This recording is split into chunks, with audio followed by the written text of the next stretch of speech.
know wrestling has its ebbs and flows, and everybody's sitting there and delusionally trying to convince themselves that wrestling's just at the low point of a bubble. It's about to burst, and then they'll get caught up in the waterfall, and there'll be another boom peak period. Give me a break. That ain't happening. Period. And what's especially astounding to me is the fact that now even the WWE, and it's been a problem for a few years now, off and on, but it's getting more pronounced. It's getting worse, especially when these idiots went back to doing another brand split, because that was a great idea. Now this company is playing even more to less than sold out arenas, to the point where the past few weeks, Raw and SmackDown, not the house shows themselves alone, but the television tapings, were playing to half empty or more than half empty arenas. Everybody involved with WWE should be goddamn ashamed of themselves. Everybody involved with a WWE product right now should be embarrassed. And the fact that heads haven't already started to roll is incredibly concerning to me. When do you hit the panic button? When do you start to show concern? You're a company sending out somebody as a golden child like Roman Reigns to feud against your previous golden child in John Cena, to where these guys are so interesting and awesome that you have to tarp off the entire upper deck for the show that they're on. You give several $1 million a year to a part-time former UFC guy, former WWF/E guy, and Brock Lesnar to sit there and appear in front of half-empty arenas. He's some type of special attraction and fucking massive mega draw, isn't he? This is unbelievable. Like, how much worse does it have to get for everybody involved in this company to realize they don't know what the hell they're doing? Instead, what they're going to do is continue to get butthurt when anybody calls them out or questions them on this clear and present bullshit, and start blocking people with social media and start whining and crying about it. I mean, like, it just goes across the board. You know, Vince McMahon, this is your baby. This has been your life. More than your wife, more than your kids, more than your grandkids. You are the WWE. And as you continue to advance through your golden years, and you get one day closer to having one foot in the grave, I can't imagine you be proud of this legacy at this point. I can't imagine you being proud of handing this off to your family. I can't imagine you being proud of the crap hole that you've created. Kevin Dunn, you should be ashamed of yourself. Your shaky camera angles, your switching of camera spots, all the crappy things you do from a production standpoint with your fucking Bugs Bunny teeth. You do nothing good. You absolutely suck. And the fact that you still have a job as a head of production is beyond me. All the people that want to nut hug and kiss the ass of God himself on everything, the Hunter, the Hearst, and the Helmsley, Triple freaking H, because you want to kiss his ass because you think NXT is anything other than the WWE spin on a fucking independent promotion that actually fucking sucks, to where we create these talents and their characters just to bring them up to the main roster and not use them, and we'll automatically blame Vince, but we don't blame Triple H. Ding dong dumb dicks. Triple H isn't very good at his fucking job either, because some of the golden boys that he's chosen have included Roman Reigns and Finn Balor. My God, I tell you, what a great eye for talent the asshole has.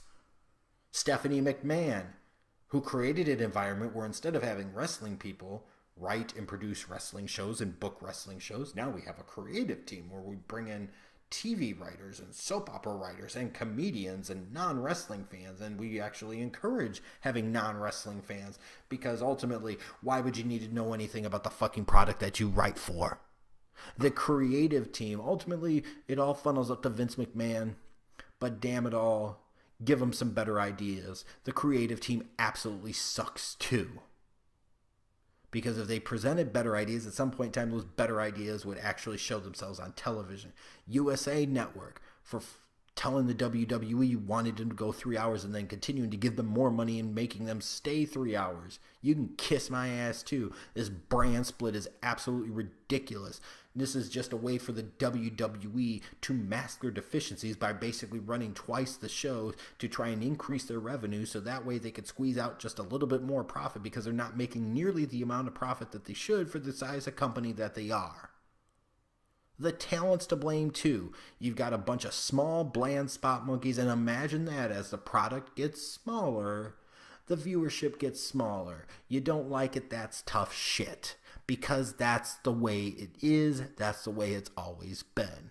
And then when you especially combine that with a bunch of big dopey charisma vacuums like Brock Lesnar and fucking Roman Reigns and fucking Baron Corbin and all these other dudes, like we made Jinder Mahal a WWE champion because he found some type of secret stuff that we haven't found an appropriate drug test for, so that way he could drop hot and we could suspend him. Then this over-reliance on part-timers like a Brock Lesnar, before that Goldberg, and so many other guys, because ultimately there's been a failure by design over the years for this company to create new stars. They would have rather sat there and continued to elevate props of the company like Cena and Orton and bury every other young guy like they could, because their whole philosophy was these guys were mediocre cash cows, but they were the cash cows they had, so they were going to ride them all the way to mediocrity and decreasing profits and revenues. So we're going to undercut everybody else. The 50-50 booking that doesn't get anybody fucking over. The whole philosophy of the company, which is epitomized by that dipshit Road Dogg, where wins and losses don't matter. So it's a wrestling business, especially when we're emphasizing athleticism and trying to make it feel like a real sport in that sense. We're going to say wins and losses don't matter. Then why do we have any of the fucking matches, you stupid fuck? We have a cruiserweight division where more of the guys wrestle like giants than they do cruiserweights. We have giants and big men wrestling like they're freaking cruiserweights. Everybody does the same damn moves. Everybody looks the same. Everybody feels the same. Pretty much everybody acts the same. We have women that for the most part are ugly that try to wrestle like the boys, so that way they stand out less. But we have a bunch of dudes that want to get all feminazied about this bullshit that think that's okay. Ding dong dumb dicks. They are also, just like Finn Balor, just like all the other small guys, the cruiserweights, just like all the big guys like Roman Reigns, Cena, Braun Strowman, and Brock Lesnar, they're performing in front of the same half-empty arenas. The same stupid company that brings back a Mickie James and does absolutely nothing with her. The same company that brings back the Dudley Boys and completely screws the pooch on that. The same company that brings back the Hardys and then finds a way to make them largely irrelevant only after a few months when they were one of the most interesting acts throughout professional wrestling when they were brought in. You've got terrible storylines. You've got characters that you don't give a crap about. Everything about this product is just so stupid.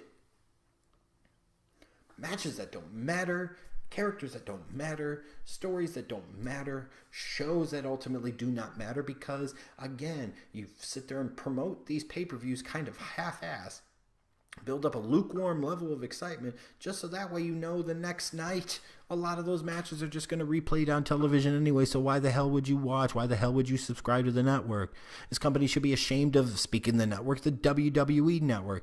This was a network that was supposed to be a godsend for them. It was going to change the way they did everything, and it's changing not necessarily in a good way, because instead of trying to justify a $45 to $55 or $60 pay-per-view price point, now they only have to worry about justifying $9.99 a month, and a lot of times it shows. And for the fact they still only charge 3.5 years later $9.99 a month for the WWE network, and they still can't consistently get closer to the 2 million subscriber threshold as they are available in so many countries around the world, is just an indictment of how flawed this company's thinking is, and just an indictment of just how bad of a place they are. This is embarrassing. I've never been ashamed to be a wrestling fan. I've never been ashamed to say I watch WWE. I've been proud of it. But I can tell you right now, while I'm not ashamed of being a wrestling fan, I'd be ashamed of admitting that I watch this shitty product in public. And I most certainly wouldn't guide or direct anybody to watch this because it would be an embarrassment to me. Imagine me trying to tell somebody, you should watch Raw, it's really good, and then, for whatever inexplicable inexplicable reason, they actually did watch Raw. They would hate me forever. And who could blame them? The bottom line is, all of these things the company has done over the years, the chickens are coming home to roost. And of course, for a company like WWE, where it feels like really the motto is world's worst excuses, there's going to be ready-made excuses. There's going to be a defense mechanism. Oh, television viewership is down, ratings are down. Well, we're going up against Monday Night Football. Oh my God. All this cord cutting and cable cutting, the increased competition, and it's all this other bullshit. If your product was better, if your talent was better, if your stories were better, if your characters were better, you would be better, and your product would be better, and your viewership would be better, your merch sales would be better, and most especially your live attendance would be better.